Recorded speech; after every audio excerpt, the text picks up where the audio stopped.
Hello everyone, I am Akash, and in this video I'll be talking about switch case statements in JavaScript. So without any further ado, let's get started.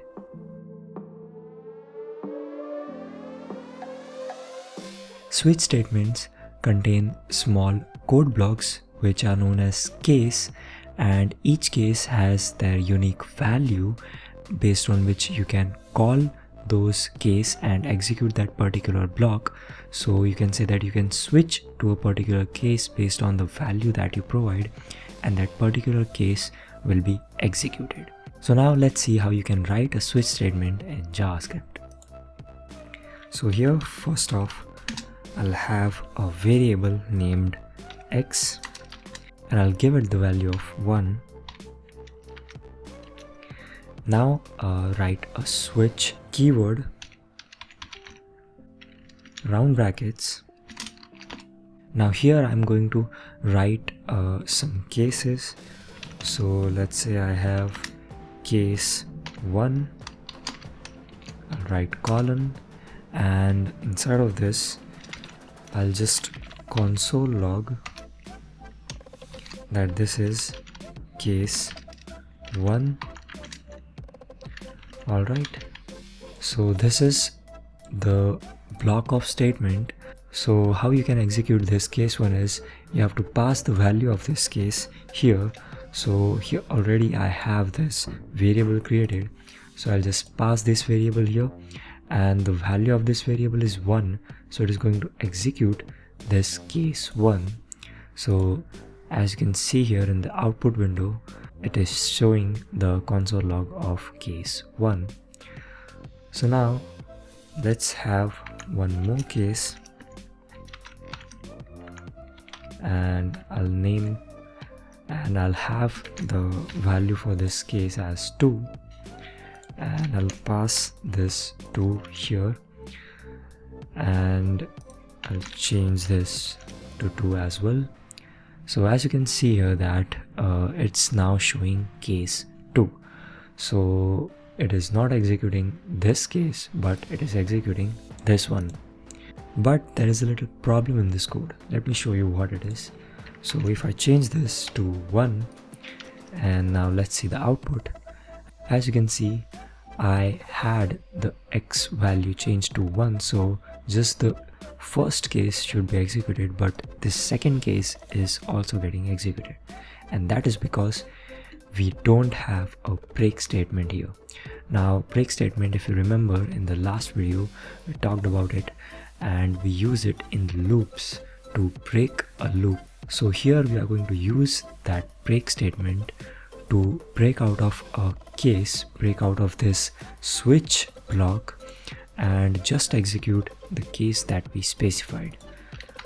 So here I'll write break, and I'll write this break here as well. And now let's see the output, and as you can see, now just the case 1 is getting executed. Alright, now what if I specify some case value that is not present in this switch block? Let's say I provided the value 0. So now as you can see in this output window that it is not outputting anything. But what if I want to output something meaningful?